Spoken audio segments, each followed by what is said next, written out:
माझी जनने हरणे गुंतलीस कवणे वने माझी जनने हरणे गुंतलीस कवणे वने मुखे तुझे मी पाडस चुकले पाहे माये त्यास चुकली माझी जननी चुकली माझी हरणे फिरतसे रानो राणी मुखे तुझे मी पाडस चुकली माये पाहे त्यास आता भेटवा जनने आता भेटवा जनने विनिवितसे दासी जनी मुखे तुझे मी पाडस चुकले माय पाहे त्यास विडा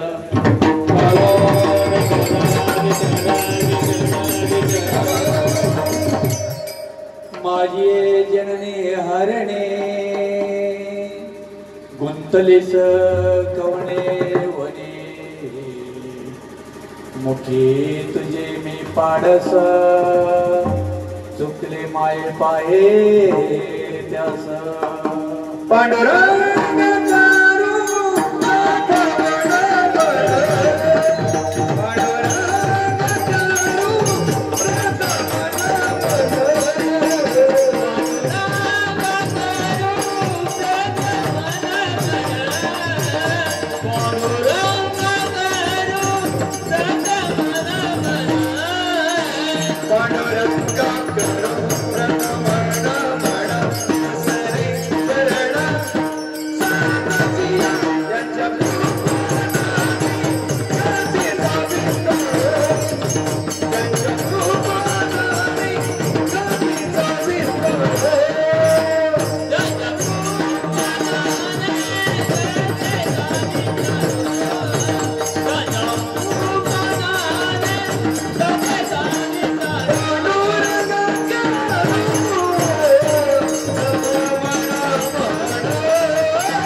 पांडुरंग करो प्रथम म्हणा दुसरे चरण दाजी तुमच्या गुरुपदाने कधीचा विस्तारो बाबाजी सद्गुरु सतुका प्रथम नमन करो गणनाथा उमा शंकराची आसुता चरणावरी ठेवणे माता साष्टांग करी दंडवत आता वंदू सारदा चतुर्णाची आत्माजा वावशिते पावजे सजा तिच्या चरण जा दंडवत आता वंदू देव ब्राह्मणा ज्यांच्याने पुण्य पावना प्रसन्न होणे श्रुते जना दया माझे नम्रदंडवत आता वंदू साधू सज्जन रात्र दिवस हरीचे ध्यान विठ्ठल नाम उच्चारिता जन दया माझे नम्रदंडवत आता वंदू रंग भूमिका कीर्तनी उभी होती लोका ताल मृदुंग श्रुती देखा दया माझे नम्रदंडवत ऐसे नमन करुणे आसका हरी कथा बोलल्या बोबड्या बोला अज्ञान म्हणून आपल्या बाळा चालवी सकळा नावा म्हणे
ओम नमः सद्गुरु तुके ज्ञान दीपा ओम नमः सद्गुरु सच्चिदानंद रूपा ओम नमः सद्गुरु भक्त कल्याण मूर्ती ओम नमः सद्गुरु भास्करा पूर्ण कीर्ती जयांची केल्या स्मरणा होय सकल विद्यांचे ते अधिकरणा तेची वंदू श्री चरण श्री गुरूंचे ते नमस्कारुणे आता मस्तक मस्तक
जननी हरणे गुंतलीस कवणे वने मुके तुझे मी पाडस चुकले माय पाहे त्यास प्रस्तुत कीर्तन रूपी शिवकीर्तन घेतलेला अभंग पंढरीस भगवान पांडुरंग परमात्मा असणारे त्यांचे लढीवाळ भक्त असणारे नामदेव आहे. नामदेव रावळच्या घरी दाशी म्हणून काम करणारे आहे त्या जनाबाईचा 4 चरणाचा अभंग. अभंगाचं सरळ तुम्हाला भावार्थ सांगतो म्हणजे कीर्तन समजलं जातं लवकर समजलं जातं. विठ्ठला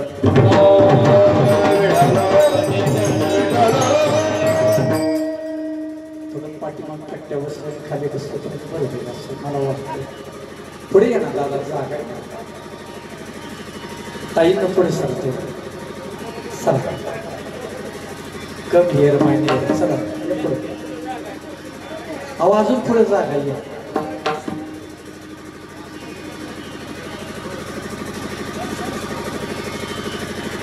माझी जनने हरणे गुंतलीस कवणे वणी. पहिले चरण आहे माझी आहे जननी हरणी. जननी म्हणजे माता आई समानार्थी शब्द आहे. माझी आहे जननी हरणी आईला हरणी शब्द म्हटले. आई हे आई आज 2 वर्ष झाला आई तू माझ्या कुटुंबातून निघून गेली. आम्ही आई तुझे 2 मुलगा आणि 6 मुली पोरक झाले आहे. आई माझी जननी हरणी आई तू खूप आमच्यावर लाड प्रेम करणारी आई होतीस. आई कुठे गेले कुठे गुंतलीस कवणी म्हणे. आई कुठं हरवली आमच्या जोपर्यंत तू आमच्या घरामध्ये होते कुटुंबामध्ये होते त्यावेळेला आई आम्हा 2 मुलावरती आणि 6 मुलीवरती तुझा कृपा आशीर्वाद होता. आमच्या नातवंडावरती कृपा आशीर्वाद होता. आई माझी आई तू कुठं गुंतलीस काय आता शोधू कुठं तुला. मुके तुझे मी पाडस चुकले माय पाहिल्यास. आई तू गेल्यापासून आम्ही अनाथ झालो. बोलका असून आम्ही मुख झालो. हाक मारायची कोण आई आई आपू आपू म्हणायचं कोणा. म्हणून तुझं मुख पाड झालं मस्त जिवंत आहे. आम्ही बोलकय पण आईच्या प्रेमावना मुख झाले आहे. चुकले माये पाहे त्यास. जसं आई तू जिवंत असताना आम्ही ज्या वेळेला लहान होतो ना आई शाळेत जात होतो त्यावेळेला लवकर नाही आलं तर तुला चुकल्यासारखं वाटत होतं. त्यावेळेला तो आम्हाला कुठं कुठं शोधत होतो. चुकले माये पाहे त्यास शोधत होते नाही. माझी जननी हरणी आई चुकली माझी हरणी. आई तू आज आम्हाला चुकल्यासारखं वाटतंय का आई. ज्यावेळेला आम्ही चुकल्यासारखं वाटत होतं त्यावेळेला तू आम्हाला शोधत होते. पण आई आज 2 वर्ष झालं तूच आम्हाला चुकल्यासारखी झाली. आई फिरत असे राहणार कुठं कोणत्या वनात कोणत्या रानात कोणत्या ठिकाणी तू फिरते आई. हे आई आई कुठं आहेस तू. अगं चुकल्यासारखं वाटतंय तूच आता चुकली. आम्ही कोणत्या वनामध्ये तुला शोधू आणि तू कोणत्या रानामध्ये फिरतच आहे सांगणार. आता भेट व्हा जननी भगवंता. हे देवा अरे आमच्या सुखी संसार होता. आईची कृपा आमच्यावरती आशीर्वाद होता देवा. आई 2 वर्ष आमच्यातून तू हिरावून नेलीस देवा. आम्ही 6 मुलीने 2 लेकरांना तू पोरक केलं. नातवंडांना पोरक केलं. भगवंता एकच विनंती आहे तुला. आता भेट व्हा जननी. आता आईला आम्हाला शेवटच्या क्षणाला तर भेटवा. का भेटवा विनवतसे दासी जनी. अशी विनंती भगवंताकडे कोण करते. दासी जनी करते. का करते तर मुके तुझे मी पाडस चुकले माये पाहे त्यास. विठ्ठल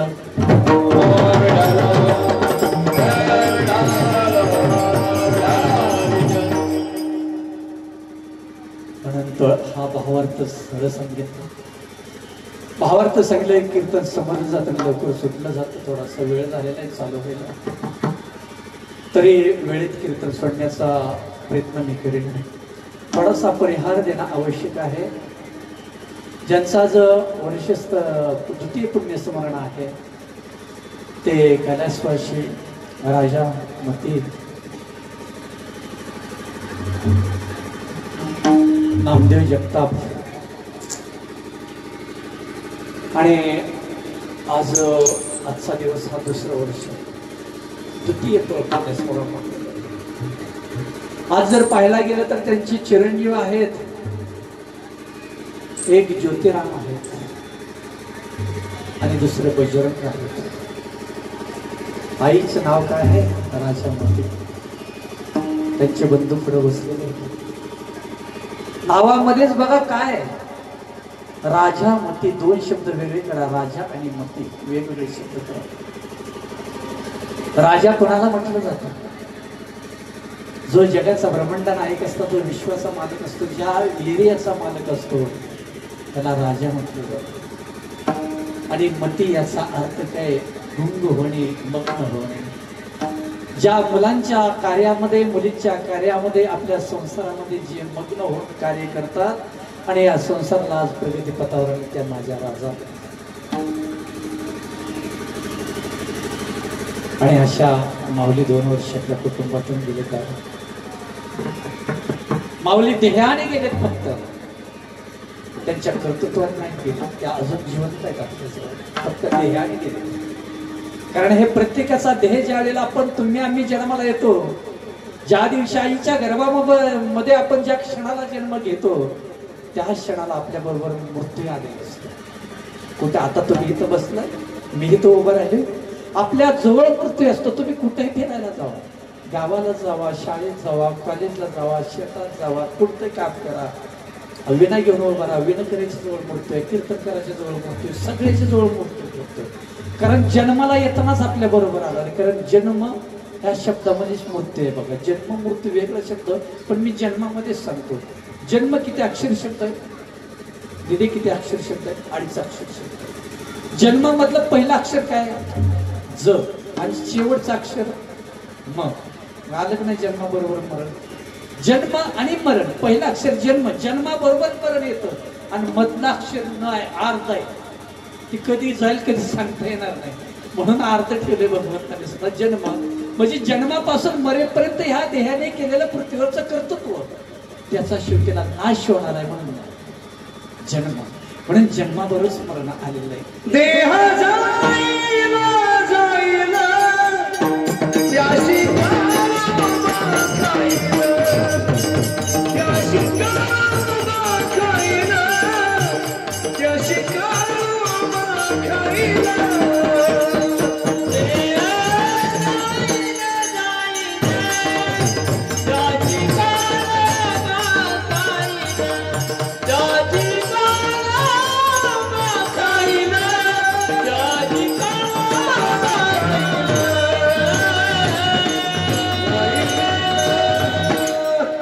जाईल जाईल त्याशी काळो.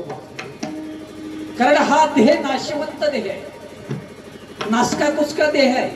ज्या दिवशी आपला जन्म झाला त्या दिवशी आपण मृत्यूची तारीख घेतली, ज्या दिवशी आपला मृत्यू होतो त्या दिवशी आपण जन्माची तारीख घेतली.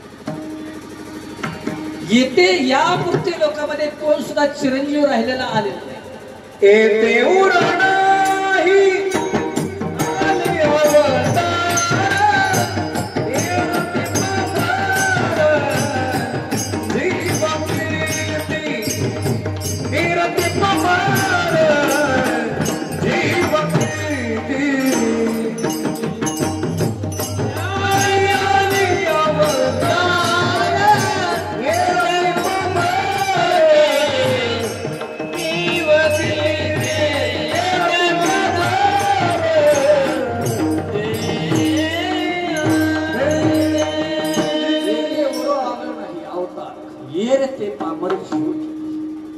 जो या मृत्यू लोकांमध्ये जन्माला येतो तो चिरंजीव राहणार नाही, उरणार नाही, त्याचा नाश आहे.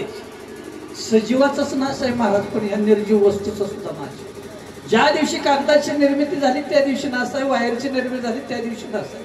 सजीव आणि निर्जीव ह्या दोन्हीचा नाश आहे. आत्मिकता आहे या जगामध्ये. आता जग कशाला म्हणायचं शब्द? जग दोन शब्द आणि विश्व वेगळा आणि जग वेगळं शब्द आहे. आपण म्हणतो या विश्वामध्ये नाही जगामध्ये. जग कशाला म्हणायचं? ज्या ठिकाणी जन्म होतो, ज मधलं दोनच अक्षरे, ज म्हणजे जन्मणे, ग म्हणजे गमवणे म्हणजे मरणे. ज्या ठिकाणी जन्माने मृत्यू होतो त्याला जग म्हणायचं. आणि विश्व कशाला म्हणायचं? स्वर्ग, मृत्यू आणि पाताळ ह्या तिन्ही लोकांचं मिळून जे सृष्टी निर्माण झाली त्याला विश्व म्हणायचं. म्हणून ह्या जगामध्ये कोणताही मनुष्य, तुम्ही मी असू द्या, ज्या दिवशी जन्माला आलो त्या दिवशी आपण मृत्यूची तारीख घेतली, ज्या दिवशी मृत्यू होतो त्या दिवशी जन्माची तारीख आपण घेतो. मग आता मला असा प्रश्न म्हणायचा आहे की भगवंताला जो मृत्यू लोक सजीव आणि निर्जीव जे जन्माला आल्यानंतर मरणारच आहे, तर भगवंतानी जन्माला घालायचं, बरोबर आहे की नाही? मग कशाला? तुम्ही मरणार आहे की नाही? नाही, मी तर जाणार आहे की नाही? सगळी इथं बसलेली 7 दिवसात मरणार आहेत. मरणार आहेत की नाही 7 दिवसात? हा, आमचे कृष्ण महाराज माझ्याकडे बघायला लागले, अजून लग्न व्हायचं म्हणजे 7 दिवसात सगळी इथं बसणारी माझ्या सहित मरणार आहे का? आज तुम्हाला सांगतो. आणि ह्या गावातले तर मरणारच होते. कशी मरणार आहेत तुम्हाला 7 दिवसात? दिदीला लई मोठा प्रश्न पडला होता. 7 दिवसात दिदी सांगतो काय अडचण नाही. रविवार पासून शनिवार पर्यंत किती दिवस झाले? वार किती झाले? रविवार ते शनिवार 7 दिवस झाले. मग कधीही मेलं तर रविवारचे शनिवार 7 दिवसातच मनुष्य मरणार आहे. 1 तारीख ते 31 तारखेपर्यंत कधीही जावा आणि 1 ते 12 महिन्यात कधीही जावा, पण एकूण दिवस 7, बरोबर आहे नाही? म्हणजे जे मनुष्य, मग मला म्हणायचं काय की भगवंताला जर ह्या मृत्यू लोकांमध्ये नाश होत असेल तर जन्माला घालायचं का? पहिला प्रश्न. तर का मनुष्य देहात जन्माला घालायचं? तर आपला देह केव्हा मिळतो? संचित कर्मामध्ये पाप आणि पुण्य समान झाल्यानंतर नरदेहाची प्राप्त होते, बरोबर आहे की नाही? परंतु 83,99,999 जीव दशा भोगल्यानंतर शेवटचा जन्म मानवाचा आहे. 84 लाख म्हणतो आपण. एक एक योनी कोटी कोटी, एक एक योनी कोटी कोटी फेरा, मग लागे वारा मनुष्याचा, ओ मग लागे वारा मनुष्याचा.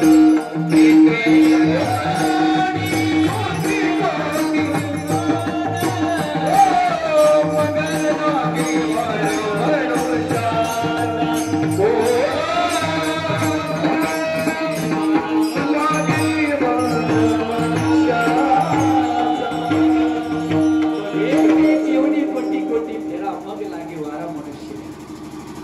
एक एक योनीमध्ये एक एक कोटी फेरा घ्यावा लागतो. म्हणून माणूस 84 लाख शेवटचा जन्म मानवाचा आहे. 30 लाख या देहाला, ह्या जीवाला जन्म, तुम्हा मला 30 लाख जन्म वनामध्ये घ्यावा लागतो. किती? वनामध्ये जन्म घ्यावा. वनामध्ये जंगल, झाडे, बाजरी, मका, गहू, ज्वारी आणि जेवढे जेवढे आहेत ना, गवत सुद्धा आहे, तिथं सुद्धा आपण जन्माला 30 लाख तिथं जन्म घ्यावा लागतो. 11 लाख पशु पक्ष्यामध्ये जन्म घ्यावा लागतो, 11 लाख. आणि 9 लाख जलचर प्राण्यात आपल्याला जन्म घ्यावा लागतो. आणि 10 लाख जन्म आपल्याला सरपटणारे प्राण्यामध्ये घ्यावा लागतो जन्म. 20 लाख आपल्याला हिंस्र पशुमध्ये जन्माला घ्यावं लागतं. 10 लाख पाळीव प्राण्यामध्ये जन्माला घ्यावं लागतो. आणि राहिले 4 लाख जन्म, ते शेवटचे 4 लाख मनुष्य योनीमध्ये जन्माला यावं लागतं. आणि मग 4 लाखामध्ये सुद्धा 3 प्रकारचे मनुष्य देह मृत्यू लोकात जन्माला येतात. रजोगुणी, तमोगुणी, सत्वगुणी 3 प्रकारचे लोक जन्माला येतात. मग आता भगवंतानी नरदेह जाणार आहेत. मग शेवटीला कुत्र्या मांजराचा जन्म होता त्यावेळेला का मग तिथं माणसाचीच काय गरज होते? कुत्र्या मांजराचा, वन्य प्राण्याचा, हिंस्र पशुचा, जलचर प्राण्याचा सगळं होते. 4 खाणीमध्ये जन्म झाला, बरोबर आहे. मग मनुष्य देहाची का निर्मिती केली? What is reason behind it? काय त्याच्या पाठीमागचं कारण काय? म्हणा की तुला आणलाय कशाला विठ्ठल?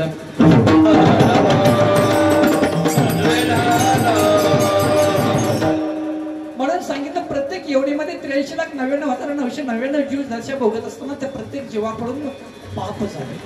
काय झाले? पाप. प्रत्येक योनी जर पाहायला गेली तर पाप योनी आहे. आणि मनुष्य योनी हे पुण्य भूमी आणि पाप भूमी दोन्ही आहे. आणि म्हणून केलेल्या पातकांचा नाश करण्यासाठी भगवंताने नरदेहाची प्राप्ती केली. कारण आज पशुपक्ष्यामध्ये आणि माणसामध्ये जर साम्य गेलं तर 4 प्रकारचं साम्य आहे. पशुपक्ष्यामध्ये आहार लागतोय, माणसाला आहार लागतोय. पशुपक्ष्यामध्ये सुद्धा झोप आहे, माणसाला इथं झोप आहे, त्याला निद्रा म्हणायचं. तिथं सुद्धा मैथून आहे, इथं सुद्धा मैथून आहे. तिथं सुद्धा भीती आहे, माणसाला सुद्धा भीती आहे. मग आता त्या जन्मात असताना सुद्धा मनुष्य देहाची देवाला आठवण का झाली? का झाली? तर आज कुत्र्याचं उदाहरण घेतलं, मांजराचं उदाहरण घेतलं, आपल्या घरातल्या प्राण्याचं होतं. माणसाला 2 डोळे आहेत, कुत्र्याला 2 डोळे आहेत. माणसाला 2 हात आहे, कुत्र्याला 2 हात आहेत, तर 4 पायात झाला तो. 2 हात नाही, 4 पायात झाला. कुत्र्याला तोंड आहे, माणसाला नाही का? आहे. माणसाला तोंड आहे, कुत्र्याला कान आहेत, माणसाला कान आहे. कुत्र बी जेवतंय, माणूस बी जेवतोय. कुत्र बी झोप घेतंय, माणसं बी झोप घेतोय. कुत्र बी प्रजनन प्राप्ती करते, माणसं बी करतात. तिथं सुद्धा भीती आहे, इथं सुद्धा भीती आहे. मग देवाला मनुष्य देहच का आवडतो? बरोबर. मनुष्य देहामध्ये भगवंताने त्या ठिकाणी कुत्र्याला 2 डोळे आहेत, पण तो कुत्र देवाचं दर्शन करू शकत नाही. कुत्र्याला 2 कान आहेत, पण देवाचं भजन कीर्तन कुत्रा ऐकू शकत नाही. कुत्र्याला पाय दिलेत, पण कुत्र वारी करू शकत नाही. कुत्र्याला देह दिलाय, पण देह देवाच्या कारणासाठी वापरू शकत नाही. कुत्र्याला मुख दिलाय, देवाचं भजन करू शकत नाही. आणि म्हणून मनुष्य देहाची मानवाने देवाने निर्मिती केली, आणि त्या मनुष्य देहामध्ये साम्य त्यांच्या तेजात आहे. फक्त 2 गुण माणसाला जास्त दिले दादा, पण ते बुद्धी आणि वाचा एवढेच मनुष्याला दिले की केलेल्या पातकाचा 83,99,999 जीवदशा भोगत असताना जेवढे पाप झाले त्या पापाचा नाश करण्यासाठी मनुष्य देहाची निर्मिती आहे. विठ्ठल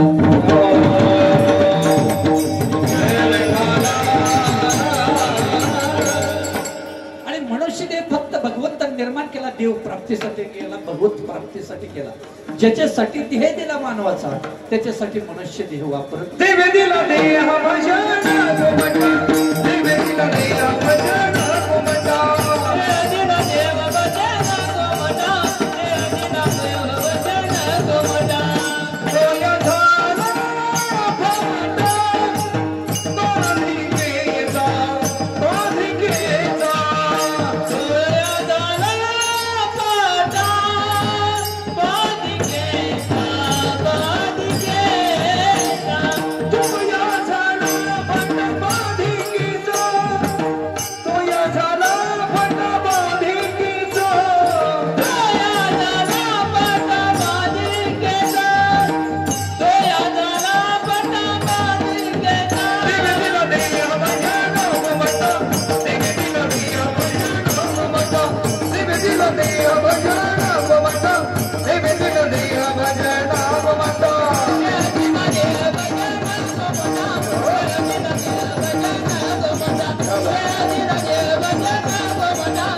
दिला देह भजन गोमटा.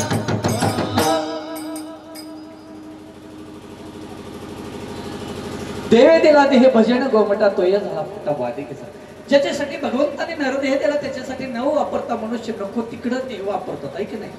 नको तिकडं जातात. जे करू नका म्हटलं ते करतात लोक, आणि जे खायचं ते खात नाही, त्यांचे नको आहे ते खातात. बघा ना, आधीकडच्या काळात म्हणून 3 प्रकारचे भगवंताने मानव निर्मिती केली, रजोगुणी, तमोगुणी, सत्वगुणी. 3 प्रकारचे मनुष्य देह निर्माण केलाय. आणि त्या मनुष्य देहामध्ये का निर्माण केला? तर केलेल्या पातकाचा नाश करून ह्या जीवाचा उद्धार करण्यासाठी, ह्या जीवाचा उद्धार करण्यासाठी, ह्या देवाला सुख समाधान आनंद प्राप्त करण्यासाठी. सुख समाधान आनंद हे भगवंताच्या ठिकाणी आहे. सुख वाटे याच्या बहुबाई संतांच्या. देवाच्या ठिकाणी सुख आहे, त्या देवाच्या ठिकाणी जाण्यासाठी देवाने हा देह दिला, पण मनुष्य नको त्या मार्गात वापरतो. म्हणून त्या पद्धतीने हा जे देह दिला, त्या माताचा देह दिला, आबूचा देह दिला, आईचा देह दिला. कारण आईनं ह्या मुलांना संस्कार केले, घडवले. कारण आजाड्याला आपण आईच्या गर्भामध्ये जन्माला येतो, तुम्ही आणि मी सर्वजण आईच्या गर्भात आले. आईची गर्भाची अवस्था जी आहे, गर्भधारण आहे, ती आईच्या गर्भामधली पहिली शाळा आपली नर्सरी शाळा आहे. आईचं गर्भधारण म्हणजे काय? नर्सरी शाळा आहे. कारण आई गर्भात असतानाच आपल्यावर संस्कार करत असते, आणि ते मुलगा संस्कारित होऊन जन्माला येतं. जन्माला आल्यानंतर पुन्हा आई त्याला संस्कारित सुसंस्कारित बनवत असते. म्हणून आईचं गर्भधारणा ही नर्सरी शाळा आहे. अलीकडे नर्सरी शाळेत मुलं पाठवली जातात. ही 3.5 वर्ष झाल्यानंतर, कारण आम्ही शिक्षक पेशेतली माणसे म्हणून सांगितलं की आईच्या गर्भामध्येच खरं ज्ञान मिळतं. आणि आईच्या ज्या ज्या माता माऊलीला गर्भधारणा प्राप्त झाले त्या माता माऊलीने संस्कार जर केले, गर्भसंस्कार त्याला कोण म्हणायचं, गर्भसंस्कार चांगले केले तर उर्जता मुलं चांगली शुद्ध बीजापोटी फळे शुद्ध बीजापोटी फळे रसाळ गोमटी, फळे रसाळ गोमटी, फळे रसाळ गोमटी, शुद्ध बीजापोटी फळे रसाळ गोमटी, फळे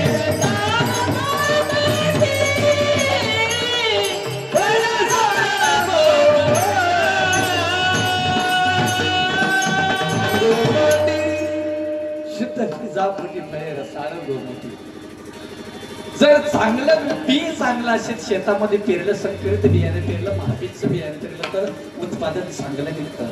तसं आईच्या गर्भामध्ये जन्मालाच त्या माता माऊलीने जर गर्भधारणा प्राप्त झाल्यानंतर ज्ञानेश्वरी वाचली असेल, भगवद्गीता वाचली असेल, गाथा वाचल्या असेल तर त्या मुलावरती संस्कार होतात.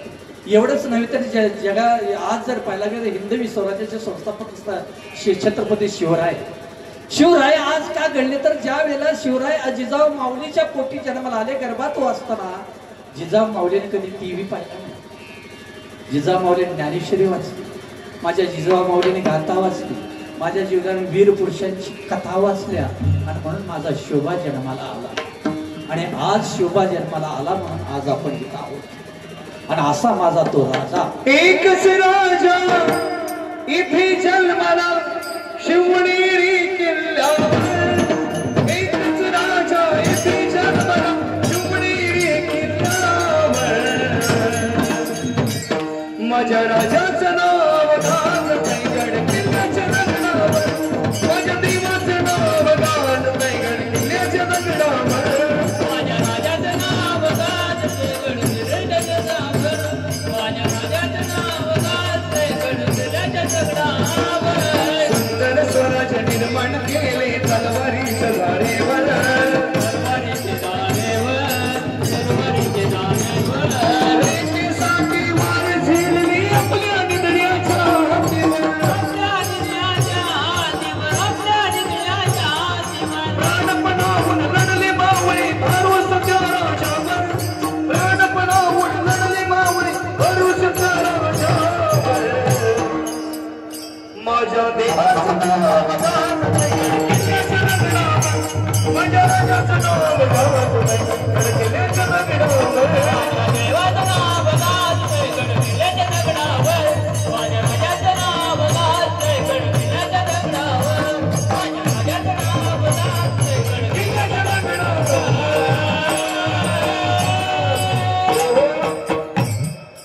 म्हणून माझ्या राजाचं नाव जर गड किल्ल्यावर गाजत असेल त्याच्या पाठीमागचं कोण असेल तर माता जिजाऊ माऊलीने संस्कार केले म्हणून आज शोभा घडला. तसा प्रत्येक माऊलीना आपल्याला गर्भधारणा प्राप्त झाल्यानंतर गर्भसंस्कार करणं गरजेचं आहे. आणि म्हणून सांगितलं जन्माला घातल्यानंतर आपल्या मुलांना चांगलं वळण लावणं आज काळाची गरज आहे. कम्प्युटरच्या युगामध्ये कलियुगामध्ये आज संस्कार आणि संस्कृतीची गरज आहे. आज जर पाहायला गेलं तर भयानक अवस्था आहे. बघा तुम्ही आज कॉलेजला जाणारे मुलांनी मुलींची अवस्था काय अवस्था असते. म्हणून संस्कार करण्याची गरज आहे. आणि म्हणून असे संस्कार आईच्या गर्भामध्ये करणं गरजेचं आहे. ज्या वेळेला भक्त प्रल्हाद आईच्या गर्भामध्ये होते त्यावेळेला आईच्या गर्भामध्ये असताना भक्त प्रल्हाद नारद कथा सांगत असताना गर्भसंस्कार झाले म्हणून भक्त प्रल्हाद जन्माला आले. एवढेच नव्हे तर सुभद्रेच्या गर्भामध्ये अभिमन्यू होते त्यावेळेला सुद्धा गर्भसंस्कार झाले. आणि चक्रव्यूहात कसं घुसायचं त्यावेळेला गर्भामध्ये स्नान झालं. माझ्या उत्तरेच्या पोटी परीक्षित राजा होता 12 वर्ष गर्भामध्ये राहिला. गर्भामध्ये संस्कार झालं त्या म्हणून गर्भसंस्कार सर्वात श्रेष्ठ आहे. म्हणून पहिल्यांदा गर्भसंस्कार करणं गरजेचं आहे. आज तरच शुद्ध बीजापोटी फळे रसाळ गोमटी. जर मुलं जन्माला चांगले तर संस्काराची मुलं जन्माला येतात. ज्या घरामध्ये संस्कार आणि संस्कृती आहे त्यांची मुलं कॉलेजला जाऊ द्या कुठेही जाऊ द्या कधीच वाया जाणार नाही दादांनो. म्हणून आज संस्काराची गरज आहे. खरं परंतु आज जर पाहायला गेलं तुम्ही बघा कॉलेजची मुलं काय करतात, कॉलेजच्या मुली काय करतात. मी जाता जाता तुम्हाला सांगतो आज वास्तव्य आहे, वस्तुस्थिती आहे. आणि म्हणून सांगितलं आज जो आई आणि वडील आपल्यासाठी काबाड कष्ट करत असतात, त्या आई वडिलांचं काबाड कष्ट काय असतं हे त्या मुलं कधी जाणत नाहीत, त्या मुली कधी जाणत नाहीत, ते कधी मुलं जाणत नाहीत. ज्या बापाने आपल्याला हाडाची काड्या रक्ताचं पाणी केलं, रात्रीचा दिवस केला, दिवसाची रात्र केली, पै ना पै गोळा केली. दिवाळीचा सण असला तर मुलीला चांगली प्रकारचे कपडे घेतले, मुलाला चांगल्या प्रकारचे कपडे घेतले, पण स्वतः बायकोला कपडे घेतले, मुलांना कपडे घेतले, पण स्वतःला कधी बाप कपडे घेत नाही हो. तो बाप मुलगी म्हणते दादा तुम्हाला कपडे घ्या, मुलगा म्हणतो दादा तुम्हाला कपडे घ्या, त्यावेळेला तो बाप म्हणतो माझ्या अंगावर चांगले कपडे. आणि मी हे कपडे आपल्या स्वतःच माझ्या समाजामध्ये माझी मुलगी आणि मुलगा सगळी पाहणार आहेत, माझ्या मुलीला आणि मुलाला कोणी नावं ठेवू नये, ते असं बापाचं कर्तव्य असतं. म्हणून बाप स्वतःला कपडे घेत नाही, नवीन अंगावरचं धोतर जर फाटलं त्याला गाठी मारतो तसंच बाप. एवढंच नव्हे तर अंगातलं बनेनची चाळण झाली तर बाप तो नवीन बनेन घेत नाही, पण आपल्या मुलीला मुलाला संस्कार करतो. दादांना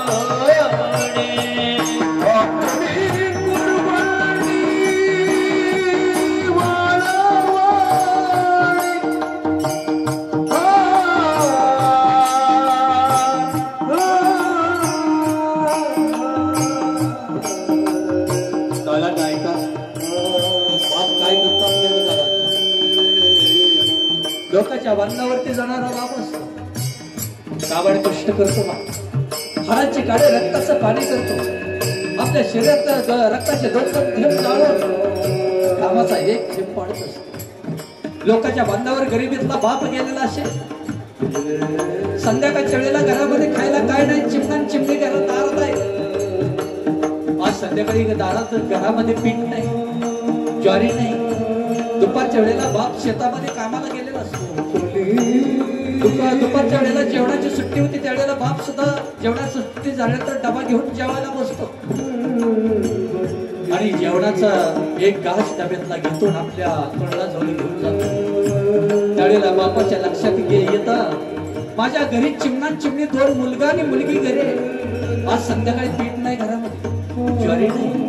मुलांनी संध्याकाळी मागितलं दादा भूक लागली काय द्यायचं, तसा तो आपला बाप त्या डब्यामध्ये घास माघारी ठेवतो. ताई तसाच बाप डब्यामध्ये घास माघारी ठेवतो आणि तो डबा संध्याकाळी घरी येऊन उपाशी पोटी काम करतो.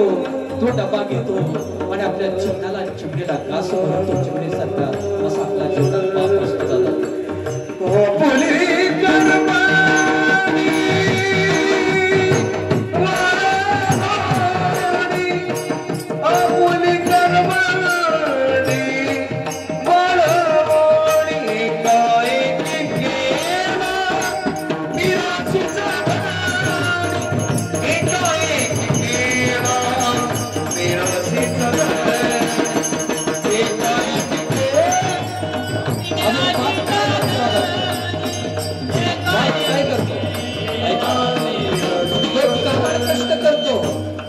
जो बाप काबाड कष्ट करतो, हाडाची काढ करतो, रक्ताचं पाणी करतो, जे वैभव वाढवतो, गाडी घेतो, बंगला घेतो, शेतीवाडी घेतो आणि त्याचा तो बाप मालक असतो.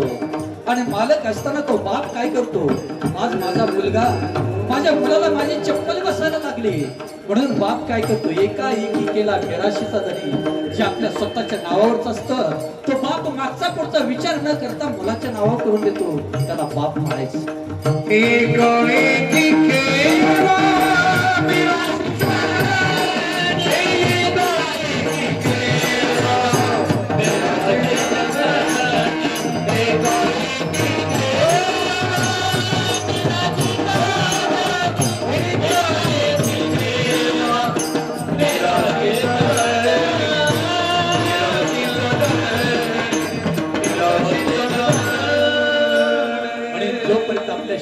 जोपर्यंत आईवडिलांचा कृपाशीर्वाद, आईवडिलांचा आशीर्वाद असतो ना, तोपर्यंत त्या कुटुंबामध्ये कधीच उणीव भासत नाही दादा. आणि तशी माझी माई, तशी आई, 6 मुलींची आई, 2 मुलांची आई. आणि ती आई 2 वर्ष झाली या कुटुंबातून निघून गेली. निघून गेल्यानंतर हे मुलं अनाथ झाले. अनाथ झाले. जे सणात होते ना ते अनाथ झाले. अनाथांची माय माऊली जी ज्या वेळेला आई वडील नसतात ना, ज्यांना विचारा, ज्याची खरंच आई वडील गेलेत लहानपणी, त्यांना त्यांची अवस्था काय विचारा. जोपर्यंत आई आणि वडील जिवंत आहेत, नवे नवे ह्या दाराच्या पुढे जर नुसते आई जरी बसलेली असेल तर ह्या दारातून जाणारे लोक सुद्धा त्या घराकडे बघताना सुद्धा चांगल्या नजरेने बघतात. आणि जो म्हातारा मनुष्य, म्हातारा आजोबा आजी दारात असेल तर त्या घराचं वैभव असतं, त्या घराला सुंदरता येते, सौंदर्य निर्माण होत असतं त्या घरामध्ये. आणि मग तशी आज आई निघून गेलेली आहे, 2 वर्ष निघून गेलेले आहे. ती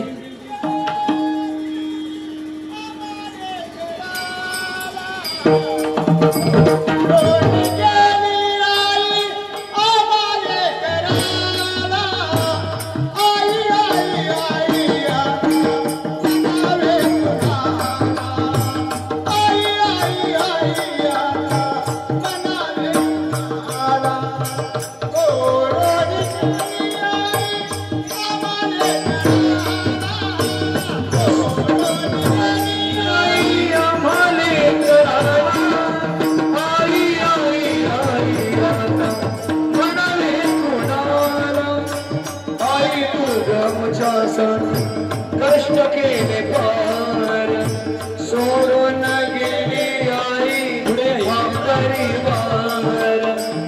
सोडून गेली आई परिवार, सोडून गेली आई परिवार, सोडून गेली आई आम्हाले कराला. आई आई आई म्हणावे कोणाला, आई आई आई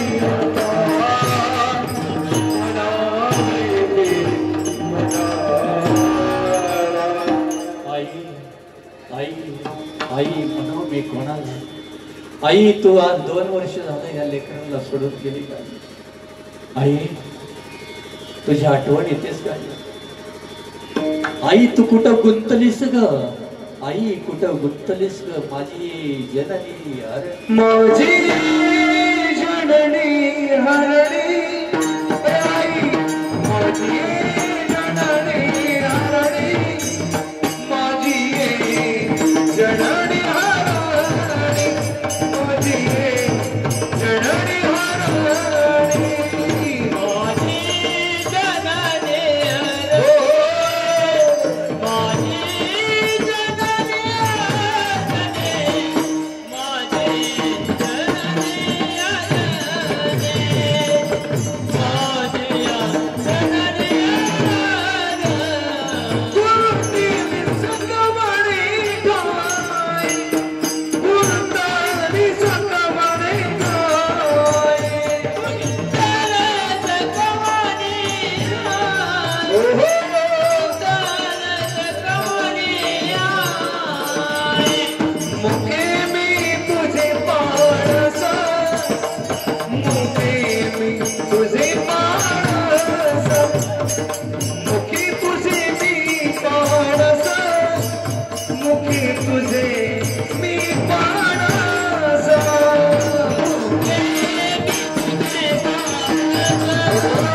आई 2 वर्ष झालं तू आई निघून गेली आमची.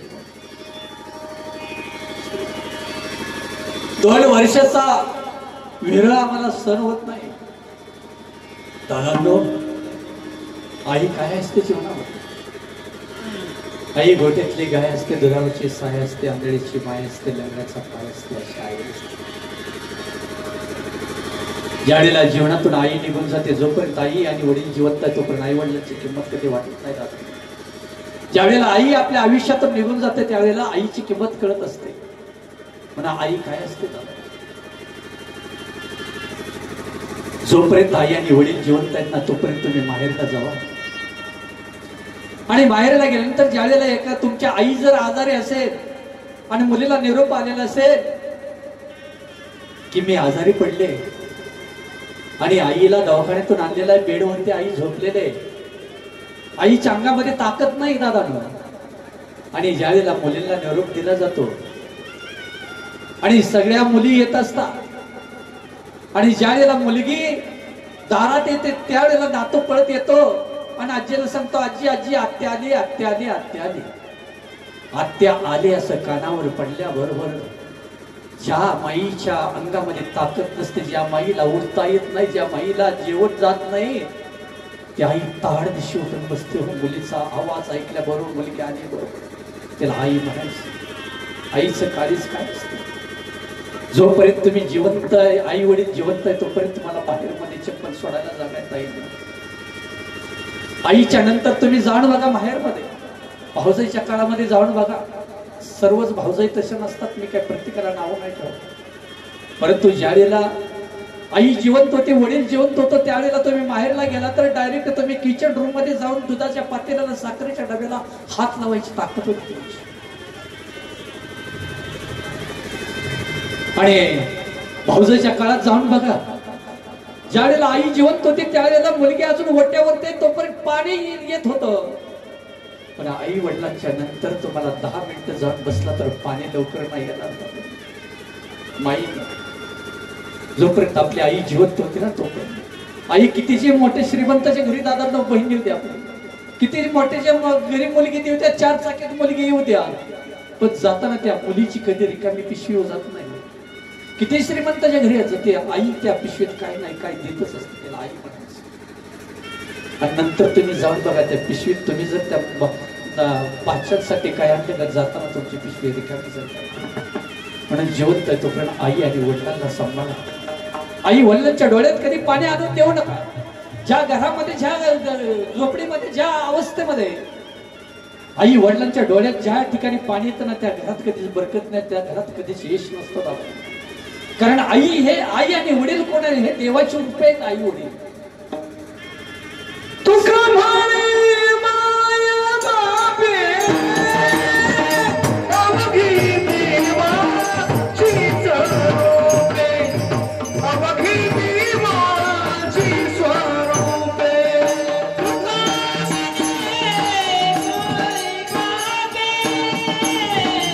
अवघी देवाची स्वरूपे, अवघी देवाची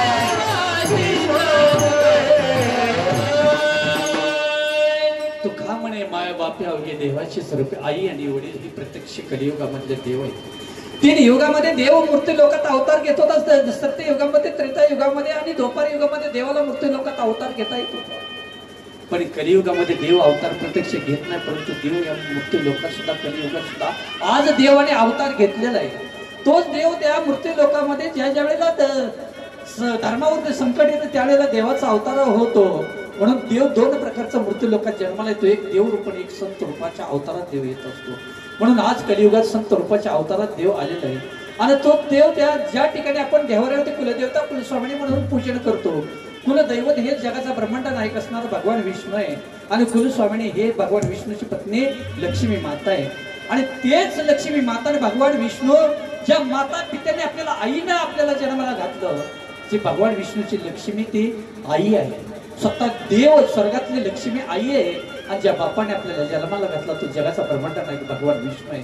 म्हणून तुका म्हणे माय बापे आपली देवाची स्वरूपे, हे देवाची रूप आहे. प्रत्यक्ष आई वडील देवाचं रूप घरात देव म्हणून जन्माला आले, पण आई वडिलांना कधीच लोकांनी बघितलं नाही. आज आई वडिलांचा जर हाल कोणी केलेला असेल, सांगू का तुम्हाला, आई वडिलांचा हे मूर्ती लोकात हाल कोणी केलेला असेल तर सुशिक्षित लोकांनी आई वडिलांचं जास्त हाल केलं. सुशिक्षित लोकांनी, मी डायरेक्ट सांगतो तुम्हाला, का त्याची व्याख्या सांगतो. सुशिक्षित कोणाला म्हणायचं, सुसंस्कृत कोणाला म्हणायचं, ज्या आई वडिलांच्या जीवावरती शिक्षण घेतात, ज्या आई वडिलांच्या जीवावर शिक्षण घेतात, शिक्षण घेतल्यानंतर व्यापार व्यवसाय उद्योगधंदा नोकरी करत असतात. आणि व्यापार व्यवसाय उद्योगधंदा नोकरी केल्यानंतर स्वतःच लग्न झाल्याबरोबर, स्वतःच लग्न झाल्याबरोबर स्वतःच्या बायकोला घेऊन वेगळा राहतो त्याला सुशिक्षित म्हणायचं. काय म्हणायचं त्याला? सुशिक्षित म्हणायचं.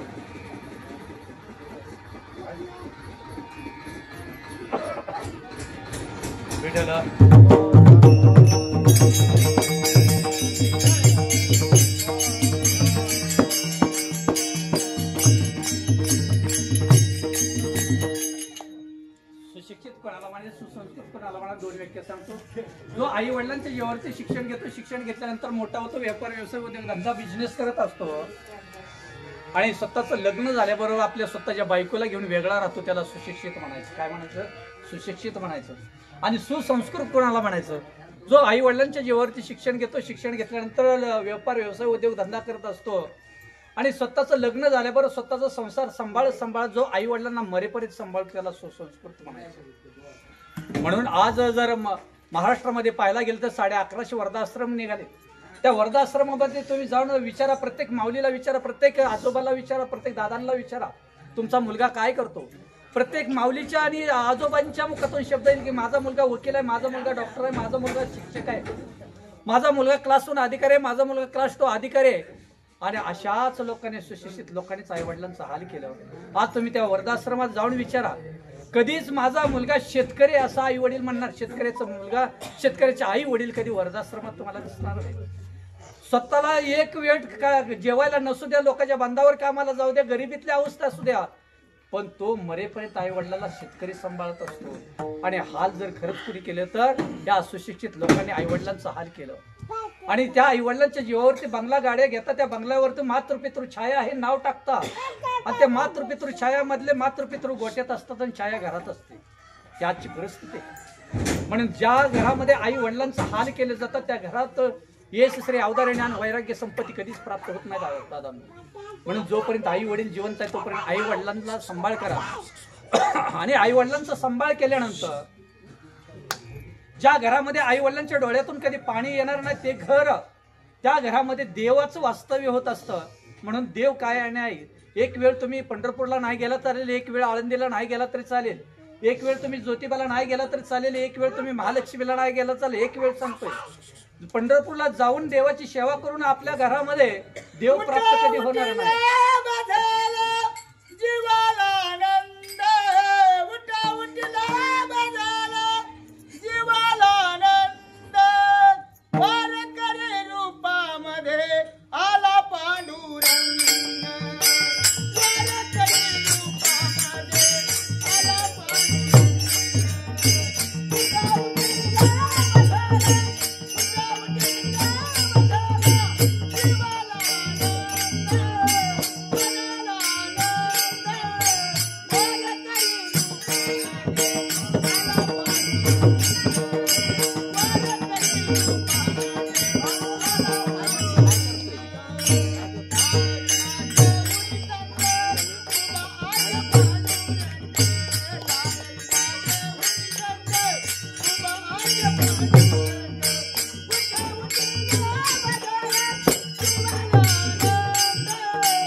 आलेला आहे आणि तोच भगवान पांडुरंग परमात्मा म्हणजेच आपले आई आणि वडील आहेत. म्हणून ज्या वेळेला पंढरपूरला जाऊन देवाची सेवा करून सुद्धा तुम्हाला घरात देव प्राप्त होणार नाही, पण घरातल्या आई वडिलांची देव आहेत म्हणून सेवा केली तर आपलं घर पंढरपूर झाल्याशिवाय राहणार नाही. म्हणून आई वडिलांची सेवा करा. आई वडिलांच्या डोळ्यात कधी पाणी आणू नका. आई आणि वडील काय असतात हे तुम्हाला सांगतो. आई म्हणजे काय एक दृष्टांत देतो आणि पुढे सांगतो. आई हे काय आहे तर आई जर पाहायला गेलं तर आई हे मांगल्याचं प्रतीक आहे, घराचं वैभव आहे आणि आई हे घराचा कळस आहे दादांनो. आणि बाप हा घराचा पाया आहे. म्हणून पाया जर चांगला असेल तर कळस कितीही उंच जाऊ शकतो, कळसाला कोणत्या प्रकारचा डाग लागत नाही. आणि म्हणून आई काय जीवनामध्ये, आई जर पाहिले गेले तर आई आपली समुद्रापेक्षा दादांनो महान आहे. आपली आई समुद्रापेक्षा दादांनो आपली आई महान आहे.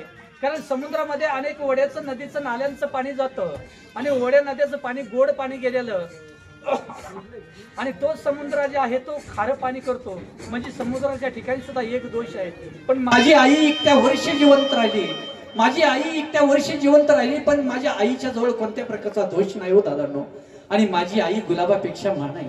गुलाब सर्वांना हवा असं वाटतो, गुलाब तोडायला गेला तर त्याला काटा टोचला जातो आपल्याला, पण माझी आई इतक्या वर्षी जिवंत राहिली, कधी तिनं कोणत्याही मुलाला टोचून बोलल्यासारखं कधीच केलं नाही हो. म्हणजे माझी आई गुलाबापेक्षा महान आहे, माझी आई सूर्यापेक्षा महान आहे. सूर्य सकाळचा उगवताना चांगला वाटतो, जो मावळताना चांगला वाटतो, पण तोच सूर्य जर आपल्या दुपारच्या वेळेला डोक्यावर आला तर आपण उन्हातून सावलीला जाऊन थांबतो. तशी माझी आई उन्हामध्ये तळपले, आयुष्यभर तिने आपल्या मुलांना 6 मुलींना 2 मुलांना प्रकाशमय जीवन दिलं. तशी माझी आई सूर्यापेक्षा महान आहे, माझी आई चंद्रापेक्षा महान आहे. चंद्राच्या ठिकाणी सुद्धा एक दोष आहे, चंद्र शीतल त्या छायेमध्ये आपल्याला हवावंसं वाटतं, आनंद वाटतो, पण चंद्राच्या ठिकाणी सुद्धा एक दोष आहे, तो म्हणजे चंद्रावरती डाग आहे. माझी आई इतक्या वर्षी जिवंत होती पण डाग रहित कधीच जीवन जगली नाही, म्हणून माझी आई चंद्रापेक्षा महान आहे. माझी आई समुद्रापेक्षा महान आहे, माझी आई गुलाबापेक्षा महान आहे, आणि माझी आई सर्वात श्रेष्ठ आहे. माझी आई देवापेक्षा सुद्धा महान आहे. देव काय करतो, बघता राखे पायापाशी दुर्जनाची सवारी. देव दुर्जनाचा नाश करतो, सज्जनाला जवळ करतो. पण माझी आई 2 मुलं असली, एक मुलगा सज्जन असला, एक मुलगा दुर्जन असला, तर त्या दुर्जन मुलाला आई सज्जन बनवते. म्हणून माझी आई ईश्वरापेक्षा महान आहे दादांनो. अशी ही आपल्या आई होऊन गेली. आई काय जीवनामध्ये, एक दृष्टांत तुम्हाला सांगतो आणि पुढे चलतो. आई काय असते, आई फक्त कोणत्याही प्रकारचे, आपण आईकडे बघताना सुद्धा आईनं आपल्याला काहीतरी द्यावं, आईनं आपल्यासाठी काहीतरी करावं असं प्रत्येक मुलीला मुलाला वाटतं. पण आईचं हृदय असतं तर आई निष्कामतेने निष्प्रेम मुलावरती करत असते, कोणताही लाभाची भूमिका करत नाही.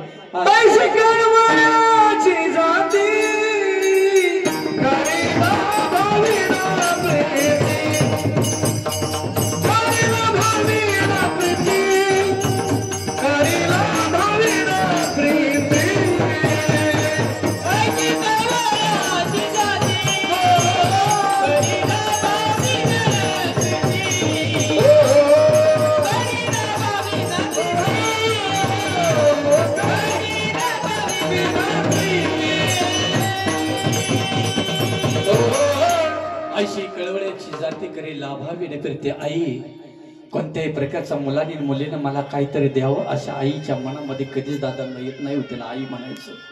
आई काय असते दादांना तुम्हाला सांगतो, एक दृष्टांत देतो. सत्य घटनेवरती आधारित असा दृष्टांत आहे. बीड जिल्ह्यातला दृष्टांत आहे दादांनो. सत्य घटनेवरती फक्त बोलू नका कोणी.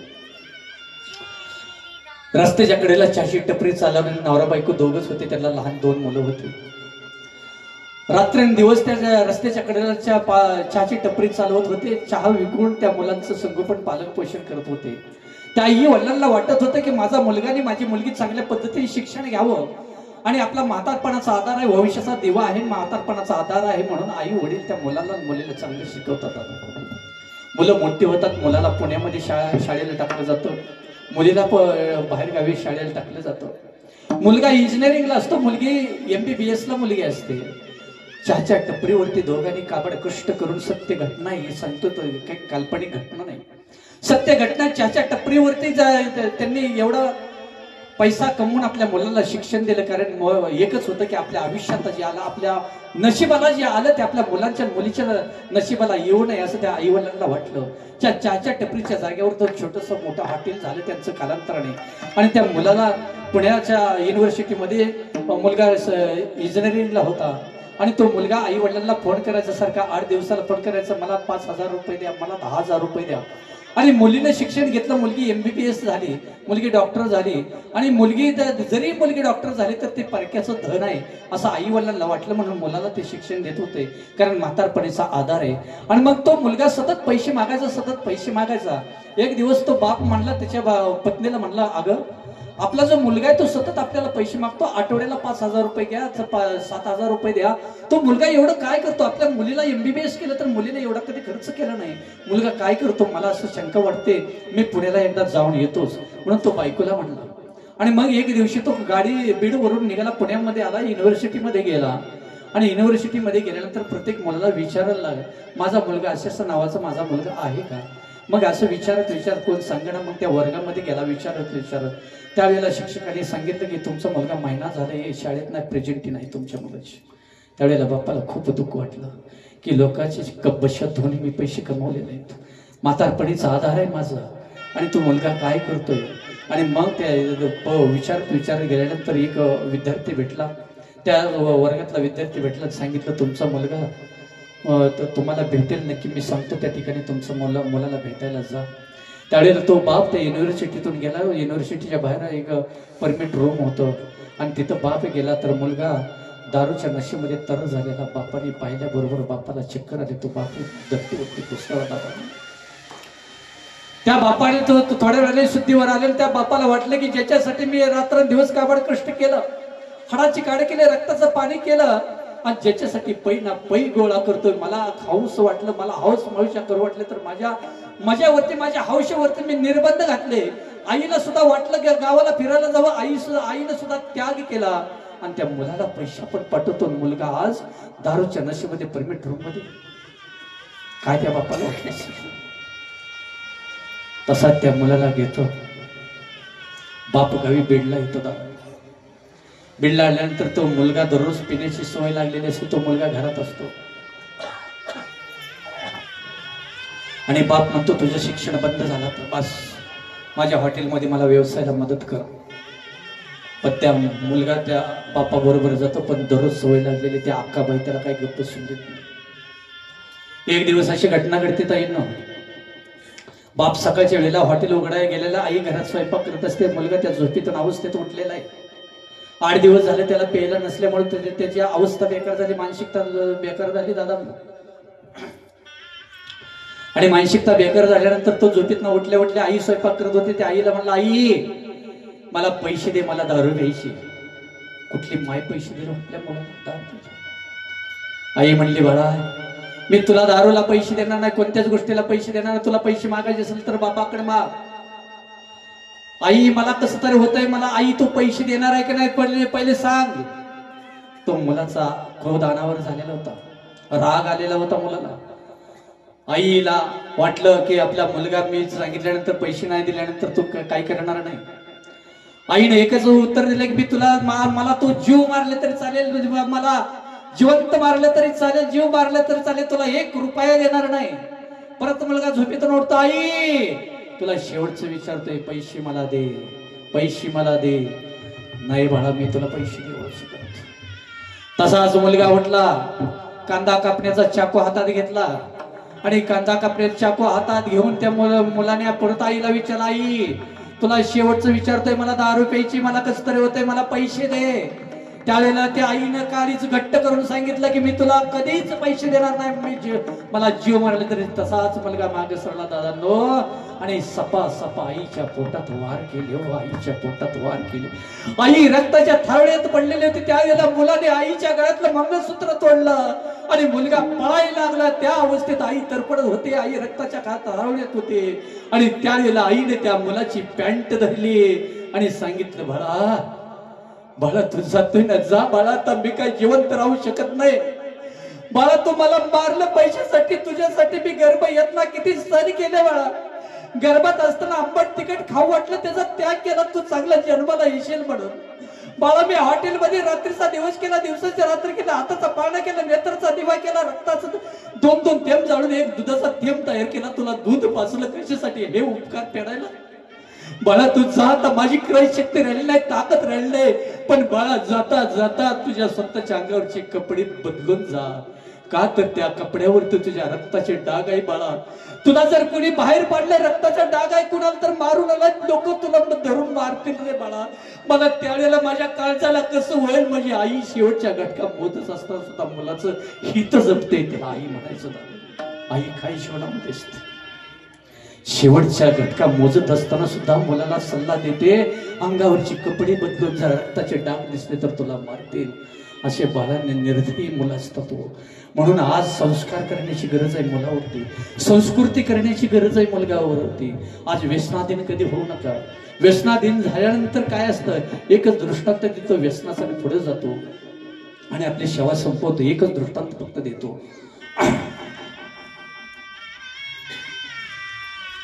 श्रीमंत कुटुंबातला एक मनुष्य असतो, बागायतदार असतो. 30 एकर दादा शेती असते, 30 एकर शेती असते, बागायत शेती असते. तो स्वतःचा प्रपंच एवढा थाटामाटात करतो. 30 एकर शेती असते, स्वतःचा प्रपंच थाटामाटात करतो. बंगला, गाडी, सगळं वैभव असतं. आणि अशा वैभवमध्ये गावातले इलेक्शन लागलेलं तर ग्रामपंचायत इलेक्शन ज्योतिराव महाराज ग्रामपंचायत इलेक्शन लागल्यानंतर लोकांचे पुढाऱ्यांची लगेच बैठक बसली. पुढारी म्हणतात आज ह्या वार्डातून कुणाला उभा करायचं. त्यावेळेला काही जणांनी सल्ला दिला की आपल्या गावातली बागायतदार आहे ते कधीच राजकारणात पडत नाही, त्यांची परिस्थिती चांगली, जो पैसा खर्चणारा माणूस आहे त्याला आपण उभा करून बिनविरोध निवडून. लोकांची गावातली तीच अवस्था असते, कुणाचं चांगलं चाललंय ना त्याला राजकारणात घुसवायची. मी कोणावर टीका करत नाही दादा. आणि म्हणून सांगितलं, ती त्याच्याकडे गेली, सांगितलं दादा यंदा तुम्हाला पंचवार्षिकला ग्रामपंचायतला निवडून आम्ही बिनविरोध करतो, तुम्हाला निवडणुकीला उभा राहावं लागेल. त्याने हात जोडले, मला राजकारणापासून नको आहे, माझा संसार सुखी आहे, मला 30 एकर जमीन आहे, माझी मुलं लहान लहान आहेत अजून, आणि माझा चांगला सुखी संसार चाललाय, मला सुखी संसारात वेगळं नको आहे. परंतु लोक गप्प बसत नाही दादा. त्याचा पाठपुरावा केला. पाठपुरावा मी फक्त व्यसनाचं सांगतो, लक्षात ठेवा. पुढे काय पाठपुरावा केला त्याचा, आणि त्याला ग्रामपंचायतला उभा केलं, फॉर्म भरायला लावला. आणि फॉर्म भरायला लावल्यानंतर तो निवडून आला, बिनविरोध त्याची निवड केली. आणि निवड केल्यानंतर पुढारी लोकांनी त्याला प्यायला शिकवलं दादा. प्यायला जोपर्यंत मनुष्य एखादा पेत नाही ना बाळू महाराज, तोपर्यंत प्यायला शिकवायला कधी ती मागं पुढे बघत नाही, तोपर्यंत खर्च करतात हो. आणि एकदा प्यायला लावली की पुन्हा खर्च करत नाहीत. परत म्हणतात बजरंग महाराज तुम्ही सांगा सगळं, असं म्हणतात लोक. बरोबर आहे का नाही? मग त्याला एवढी प्यायला सुरुवात केली, प्यायला लावलं, तो एवढा व्यसनाच्या आहारी गेला, एवढा व्यसनाच्या आहारी गेला. पैसे संपले की 1 एकर विकायचा, पैसे संपले 1 एकर विकायचा, पैसे संपले 1 एकर. दादा खोटं नाही सांगत, हे बी सत्यच घटना आहे. 30 एकर जमीन गेली दारूच्या व्यसनामध्ये. 30 एकर जमीन गेली. ज्या माऊलीला घरातल्या कधी गरिबी माहीत नव्हती, एवढ्या श्रीमंतीत होती ती माऊली. बाहेरला जाऊन आई आणि वडिलांना काही सांगणार हो. ती खंदानी होती, महानपतिव्रता होती, तिनं माहेरला कधी गेली नाही. ती लोकांच्या बांधावरती कामाला जायला लागली. जी श्रीमंत वाढलेली माऊली लोकांच्या बांधावरती कामाला जाऊ लागली. अंगावरती एकच वस्त्र राहिलं, फाटकी साडी घालू लागली. ती अंगावरती ब्लाऊज सुद्धा व्यवस्थित नव्हता. आणि हा दोन अवस्थेत गाडी गेली, बंगला गेलं. बंगला सुद्धा त्याने विकला. एक छोटस घर घेतलं आणि त्या छोट्याशा घरात त्याचा प्रपंच चालू होता. एक मोठी मुलगी होती, छोटा एक लहान मुलगा होता, आणि त्याच्यापेक्षा तान बाळ होतो. आणि अशा अवस्थेमध्ये ती मंडळी दररोज लोकांच्या बांधाला जायची. आठवड्याचा पगार झाला की तो तिला मारायचा आणि पैसे तिच्याकडे घ्यायचा, दारू प्यायचा. त्या मुलांना ती काय घालणार हो? अशा अवस्थेत जीवन जगत असताना मग त्यावर तुम्ही का हो? ती 6 एकर गेली, बंगला गेला, गाडी गेली, तरी तुम्ही माझा अजून पिक्चर सोडवला. मी एवढी खंदानी घरातली महानपतिव्रता म्हणून मी माहेरला गेलेले, माझ्या माहेरवरून सगळं मिळालं. मला ते करायचं नाही. लोकांच्या जीवावरती माझी मुलं नाही मला पोसायची, मी काबाड कष्ट करते ना, तुम्ही का मला मारता? आता तरी दारू सोडा की हो, सगळं गेलं, आता तरी सोडा की हो, मला मारू नका हो. ज्याच्या डोक्यात दारू बसलेले तो मनुष्य कधी बघत नाही मागे पुढे दादा. त्याने काय पाहिलं नाही. एक वेळ अशी संध्याकाळची वेळ होती. संध्याकाळच्या वेळेला बायको कामावरून आल्यानंतर पाणी घरात नाही म्हणून ते कळशीने हंडा घेऊन गावातल्या हापशावरती गेलेले. हापशाच्या कडेला गावातला कट्टा असतो बसण्याचा, आणि त्या कट्ट्यावरशी हे 4 जण पिऊन तर झालेले आहेत. ह्याला जास्त पाजलेले आहे, तो पेलेला आहे. आणि ते 3 जणची त्याचे मित्र होते. ते मित्र म्हणतात तो दररोज बायकोला 4 भिंतीच्या आत मारतो ना दादा, तू दररोज बायकोला 4 भिंतीच्या आत मारतो ना. आज आमच्या समोर तो इथं हापशावरती तुझ्या बायकोला मारून दाखव, तुला मी 200 रुपये देतो. किती देतो? 200. त्याला वाटलं की पैसे प्यायला होतील म्हणून त्यांनी मागचा पुढचा दादांना विचार केला नाही. 200 रुपये मिळणार आहेत, 200 रुपये मिळणार आहेत. तो ताड दिसणे उठला. बायकोनं हंडा भरलेला आहे, कळशी घेतलेला आहे, हंडा डोक्यावरती आहे, कळशी कंबरेवरती आहे, आणि बायको अशी घराकडे निघणार. तो पर्यंत पाठीमागनं पळीत जाऊन बायकोच्या कंबरट्यात लाद घालतो. तसा हंडा खाली पडतो, कळशी एकीकडे पडते, आणि बायकोला ओरडणं मारतो. आणि त्यावेळेला बायको माघारी पाहून म्हणते, अहो का मारताय हो? एवढी गरिबी आली तर मी माझं पाठीवरती कधी भंग केला नाही, मी परपुरुषाकडे कधी वरून बघितलं नाही. माझ्या अंगावरती कपडे नसले तर आई याच्यात मी दररोज समाधान राहते. का मारता, माझ्याकडून काय चुकलं का, मी कधीच वाकडं पाऊल नाही टाकलं. तुम्ही मारू नका, मला मारू नका, मी तुम्हाला विनंती करते. तुम्हाला मारायचं असेल तर घरी या 4 भिंतीच्या आत मारा, पण मला चावडीवरती मारू नका, 4 चौघामध्ये मारू नका, समाजापुढे मारू नका. तरी तो दंड अवस्थेत झालेला तो मागे पुढे बघत नाही. तिला मारतो, त्या ज्या वेळेला धरताना तिचा अंगावरचा ब्लाउज फाडतो, त्यावेळेला शरम तिला वाटते, मानपतीवरच असते की मला मारल्याला काही वाटत नाही, पण माझी इज्जत, माझा ब्लाउज फाटला, ते अंग प्रदर्शन झालं म्हणून ते मनाला खचले हो बिचारी.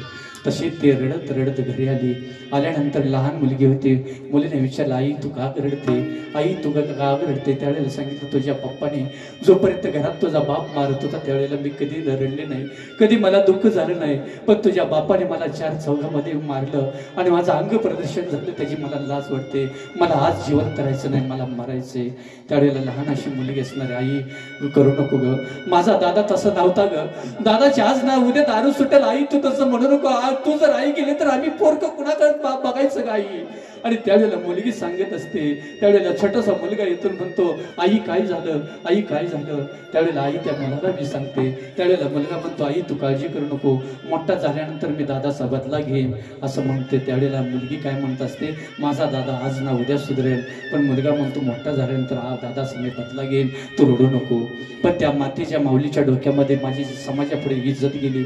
अब्रुवान माऊली होती, महानपतीवरता शीलवान होते, तिनं एकच डोक्यात ठरवलं होतं, आज जिवंत राहायचं नाही. आणि अशा अवस्थेमध्ये संध्याकाळची वेळ होत आलेली.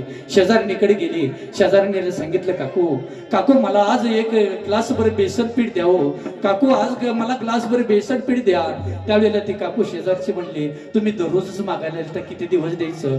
त्यावेळेला ती म्हणली, काकू हो आज म्हणू नका, हो नाही म्हणू नका, आजच्या दिवस मला बेसन पीठ द्यावं, उद्या तुम्हाला म्हणायला येणार नाही, तुम्हाला मागायला येणार नाही. माझ्या मुलांना आज बेसन भजी करून घालू द्यावं, माझ्या मुलांना आजच्या दिवस तर मला बेसन पीठ द्या. आणि त्यावेळेला शेजारने कोणी बेसन पीठ आणले, त्या माऊली भजी केलेले. मुलगी विचारते, आई आज का भजी केले. मुलगा विचारतो, आई आज का भजी केलेत ग, तू कधीच आम्हाला भजी घातली नाही तर आज काय देते. त्यावेळेला त्या मुलीला आई म्हणते, मी मामाच्या गावाला जाणार आहे, उद्या मी आज मामाच्या गावाला जाणार आहे, परत नाही येणार. त्यावेळेला मुलीला म्हणते, बाळा आपल्या तानुल्या जर पाळण्यातला तानुल्या रडायला लागला तर शेजारच्या काकाकडून दूध आणून त्या बाळाला पाचशेल ना, बाळा पाचशेल ना. त्यावेळेला मुलगी म्हणते, आई असं का ग म्हणते, आई तू कुठे जाणार आहे का, आम्हाला सोडून जाते का. नाही बाळा मी मामाच्या गावाला जाणार आहे, कायमची जाणार आहे. त्या लहान लेकरांना काय हो मामाचं गाव माहिती. संध्याकाळची वेळ झालेली, भजी खायला मुलं बसले, तेवढ्या तो दारू पिऊन आलेला घरात आहे. त्यांनी पाहिलं, आग कुठे गेलते काळे तोंड करायला, एवढे आज भजी बिजी कशासाठी आणले, कुठून आणले तो. आणि त्यावेळेला पुन्हा तो मारायला लागला घरात. आणि मारता मारता तिनं हात जोडले, आजच्या दिवस व मारू नका, माझ्या मुलीला मुलांना आज भजी घालू दे, आजच्या दिवस मारू नका, एवढं गोड तोंड करू द्यावं, तुम्हाला नंतर किती मारायचं तेवढं मारा, पण आजच्या दिवस मला मारू नका, ते विनंती करत होते. तसा तो मारत मारत जाऊन कोपऱ्यात जाऊन पडला. त्यांना पेलेला होता, जेवला नाही काय नाही, तसं कोपऱ्यात जाऊन पडला. हिने त्या लहान मुलांना भजी घातली, खाऊ घातली. संध्याकाळच्या वेळेला झोपले असताना दररोज त्या 2 बाजावरती झोपत होते, एका बाजूवरती सर्वजण झोपत होते दररोज. त्यावेळेला 2 मुलाला एका बाजूवरती टाकले, लहान बाळ होतं ते पाळण्यात होतं, आणि ती शेजारी दुसरी बाजू टाकून माऊली झोपले हो.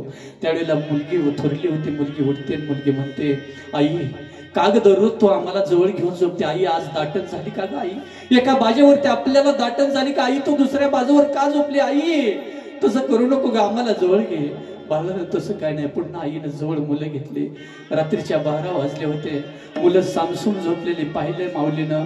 माऊलीला झोप नाही लागली दादांनो. माऊली तशीच उठली. रात्रीच्या 12 नंतर घरात गेली, आतल्या खोलीमध्ये जे औषध मारायला डब्बा नव्हता, एंट्रेलचा डब्बा तिनं घटा पिली आणि आपले जीवन येथे संपवले. ज्यावेळेला सकाळच्या वेळेला मुलगी उठली, मुलगी उठल्यानंतर आई ह्या खोलीत आहे का त्या खोलीत आहे का आई बघते. दररोज आई लवकर उठत होती, त्यावेळेला गाव झोपत होतं, आज सगळे गाव गोळा झाले. आई झोपलेले, मुलगी तशीच घरात जाते. घरात गेल्यानंतर बघते तर आपली आई त्या आतल्या खोलीत मध्ये पडलेली आईला हटवलं, आई आई आई उठ ना ग. आईचा प्रतिसाद नाही आला. तशीच मुलगी घरात, बाप कोपऱ्यात पडलेला दारूच्या अवस्थेत तिकडे मुलगी पळत जाते आणि विचारते, दादा दादा आईला काय झाले बघा ना, चला. आई उठत नाही हो. तसा तो दुःख अवस्थेत आलेला, थोडी उतरलेली होती पण दारूची नशा होती. तसा तो आला आणि त्या बायकोला, मेलेल्या बायकोला लात मारून म्हणतोय, का ग नाटक करते काय, उठ ना लवकर. आणि ज्या वेळेला लात मारली त्यावेळेला पायाला त्याला थंड स्पर्श झाला.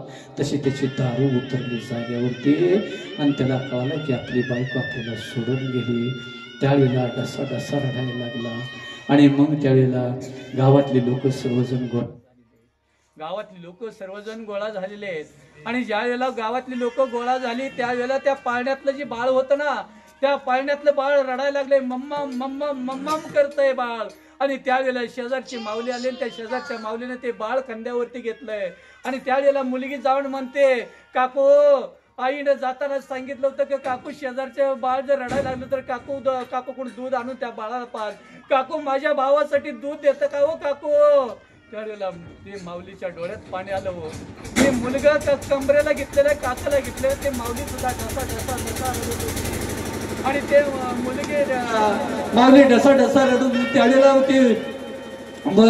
त्यावेळेला त्या मुलाची बहीण मोठीची होती, त्या म्हणायची, काकू माझ्या बाळाला दूध द्यावं. आईने सांगितलं होतं की वाटीभर दूध आणि आपल्या बाळाला पाच, माझ्या भावाला दूध द्यावं. आणि अशा पद्धतीने ते माऊलीचं दहन केलं जातं. त्याची दारू पूर्ण उतरलेली असते. अजून थोडं पुढे सांगतो प्रसंग काय होता. बैल पोळ्याचा दिवस होता. बैल पोळ्याच्या दिवशी तो मुलगा जे होता तो मोठा थोडा झालेला होता. तो मुलगा गावात जे पोळ्याला बैल मिरवत होते ना, त्या मिरवणूक मुलगा गेला. आणि गावातला सकाराम पाटील होता. त्या सकाराम पाटलाला म्हणला, पाटील तुमचा बैल मी धरतो, पाटील तुमचा बैल मी मिरवणुकीत धरतो, पाटील मला धरू द्यावं. त्यावेळेला पाटलाने विचारलं, बाळा का बैल धरतोय रे. पाटील मी तुमचा बैल धरला तर तुम्ही मला 2 पोळ्या द्याल ना. पाटील तुमचा बैल धरला तर तुम्ही 2 पोळ्या जाताल, माझ्या ताईला पोळ्या करता येत नाही तर आज पोळ्याचं असं नाही ना. पाटील तुमचा बैल धरतो 2 पोळ्या द्या, आम्ही 3 बहीण भावंड वाटून वाटून खातो. म्हणून सांगितलं, दादा दारुड्याची अवस्था अशी झाल्यानंतर, आई वडिलांनंतर, आई गेल्यानंतर अवस्था काय मुलांची होती, व्यसनात कधी पडू नका. आणि जाता जाता एकच सांगतो, कॉलेजच्या मुलीला सांगतो, ज्या आई वडिलांना आपल्याला 20-25 वर्षापर्यंत कॉलेजला शिक्षणाला पैसा पुरवला, त्याच कॉलेजला गेल्यानंतर मुलगा आणि मुलगी एकमेकाच्या सहवास आल्याने 4 महिन्यात पळून जाऊ नका हो. ज्या बापाने तुमच्यासाठी काय केलं, ज्या वेळेला तुम्ही पळून जाता त्यावेळेला पोलीस स्टेशनला आणल्यानंतर बाप तिथे येतो, खाली माती टोकरत बाप डोळ्यातून पाणी गाळतो. आणि तोच बाप त्या मुलीला एवढं चुकली तरी मुलीला म्हणतो, ताई चल ग घरी, ताई चल ग घरी. बापाने कधीच समाजामध्ये ताटमानेने बाप जगलेला असतो, राहिलेला असतो, कधीच अपमान सहन केलेला नसतो. पण मुलीसाठी बाप डोळे गाळत गाळत माती टोकरतो, पोलीस स्टेशनला विनंती करतो. पण त्याच वेळेला जन्म देणं जिला जन्म दिला तीच मुलगी त्या पोलिसाला म्हणते की ह्या बापापासून आम्हाला धोका आहे. अगदी ज्या बापाने तुला लहानचं मोठं केलं, त्या वर्ष तुझे संस्कार केले, तुला मारायचे असतं तर जन्मालाच घातलं नसतं, जन्म झाल्यानंतर तुला मारले असते ना. आज या बापाने तुझ्या हितासाठी बघितलं, एवढं वर्ष तुला शिक्षण दिलं, आता इथून पुढे बाप तुझं काय वाईट करणार होता का. म्हणून दादांना सांगतो, आज समाजामध्ये संस्कार संस्कृतीची गरज आहे, तसे ह्या माऊलीने घेतलंय. म्हणून माझी जननी हरणी गुंतलीस कवनेवणी. एवढंच नाही तर आई तू गेल्यापासून आम्ही मुके पाडत झालोय. ज्या वेळेला चुकली आम्ही चुकलो तर तो आम्हाला जवळ करत होते. एवढंच नाही तर चुकली माऊली ज्यांनी आज माझी हरणी चुकली. आई तू कुठं फिरत असतील ग, रानो राणी आई तू फिरत असतील. आणि त्या भगवंताने आपल्याला जन्माला घातला, आई वडील दिले, त्या भगवंतासाठी एकदा आपण भजन करू. सर्वजण जय जय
2 वर्ष झालं आई आमच्या निघून गेलेले देवा.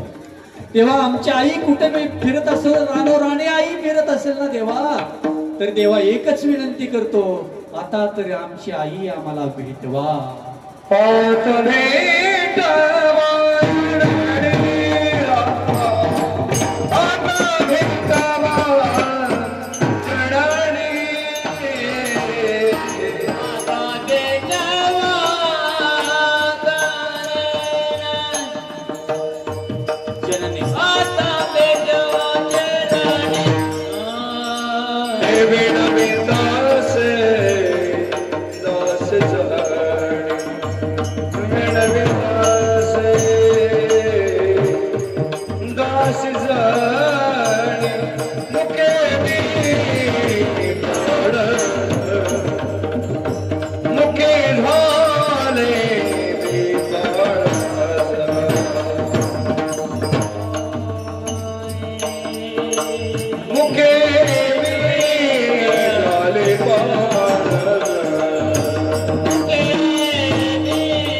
2 वर्ष झाले आई आमच्यातून गेले देवा, आता तर आमची भेट घडवा ना, विनंती करतोय. म्हणून 2 मुलांनी 6 मुली भगवंताला विनंती करतोय, ज्या मार्गाने तो आमच्या आईला नेलं त्या मार्गाने परत येऊ द्या.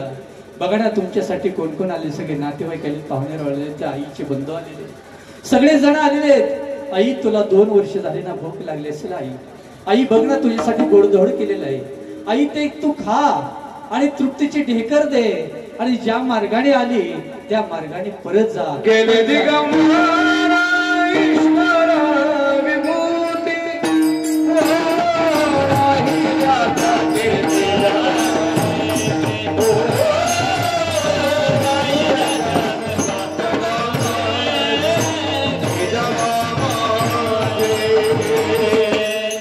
आणि ज्या मार्गाने आली त्या मार्गाने जा आई, पण जाता जाता आमच्या संसारावरती, आमच्या कुटुंबावरती कृपा आशीर्वाद दे, आणि मगच जा. त्या भगवंतासाठी एकदा भजन करू. ज्ञानेश्वर माऊली ज्ञानराज माऊली ज्ञानेश्वर माऊली ज्ञानराज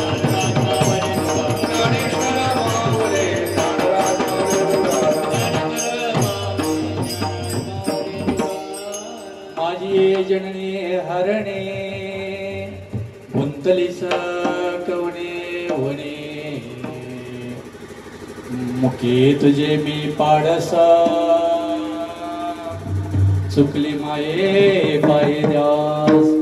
या अभंगावरती चिंतन करत असत, काय चुकीचे शब्द असत ते माझ्या बुद्धीच्या दोषांची, चांगल्या ते माझे भगवान परमात्मा गोरक्षनाथांची चरणी, मायबापांच्या चरणी, ते सर्व बसलेले माझ्या माता माऊलींची चरणी समर्पित करतो. माझ्या बरोबर आलेले हरिभक्तीपरायण गायनाचार्य, भजन सम्राट असणारे हरिभक्तीपरायण अशोक महाराज मोहिते इंदापूर, त्यांच्या चरणी नतमस्तक होतो. त्यानंतर दुसरे गायनाचार्य आलेले हरिभक्तीपरायण बाळासाहेब महाराज आवारे बावडा इंदापूर, त्यांच्या चरणी नतमस्तक होतो. त्यानंतर खऱ्या कीर्तनाचा आत्मा असतो तो म्हणजे मृदंगाचार्य, आणि ते मृदंगाचार्य आमचे आत्मीय हरिभक्तीपरायण कृष्णा महाराज ठेवरे माळीसरस कुडूस, त्यांचे चरणी नतमस्तक होतो. त्यानंतर इथं असणारे सगळे भजन मंडळाचं नाव माहीत नाही, आणि माझ्या वडिलाप्रमाणे असल्या समतुल्य असणारे विनेकरी बाबांची चरणी नतमस्तक होतो. ज्याची साऊंड सिस्टीम आहे हे तुमच्या कानापर्यंत आवाजाला खरंच छान साऊंड सिस्टीम आहे. फक्त थोडा व्यत्यय आला ते लाईटचा, पण गेल्या बरोबर सारखे चांगले साऊंड सिस्टीम लावले, त्याचे चरणी नतमस्तक होतो. आणि या ठिकाणी आपण जे हे कीर्तन ऐकलं केलं, तुम्हाला जर कीर्तन पाहायचं असेल पुन्हा एकदा, तर आमचे यूट्यूब चॅनलवाले साथी MH11 YouTube news channel proprietor आहेत शकीलभाई सय्यद, यांच्या चरणी नतमस्तक होतो. आणि इथं सर्व जमलेले नातेवाईक पाहुणेरावळे ते म्हणसाल आम्ही नसतो तर तू कुठं पाहुणा नसतं आहे का नाही. मग इथं आलेले सगळे पाहुणेरावळे सर्वांच्या चरणी नतमस्तक होतो. थोडा वेळ झाला, कारण सुरुवातच व्हायला वेळ झाला, त्यामुळं थोडा वेळ झाला सर्वांची दिलगिरी व्यक्त करतो, माफी मागतो, झालेली सेवा ही तसं तसं जाहीर करतो. त्यानंतर थोडासा अभंग होईल. सर्वांनी पुष्पवृष्टी टाकायची आहे. घरातली लोक, मुलं, त्यांच्या सुना, नातवंड आणि मुली यांनी फोटोच्या जवळ यायचं आहे. तुकाराम तुकाराम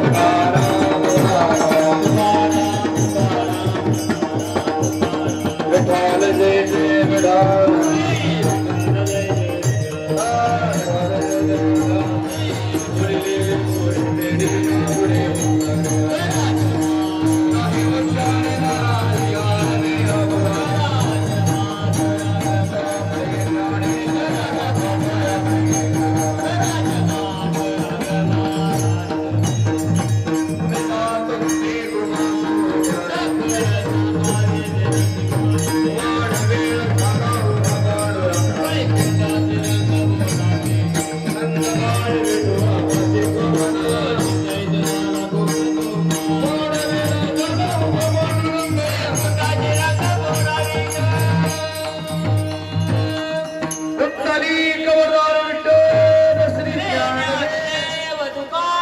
पंढरीनाथ भगवान की जय. माऊली ज्ञानेश्वर महाराज की जय. जगद्गुरु तुकाराम महाराज की जय. भारती ज्ञानराजा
संतोष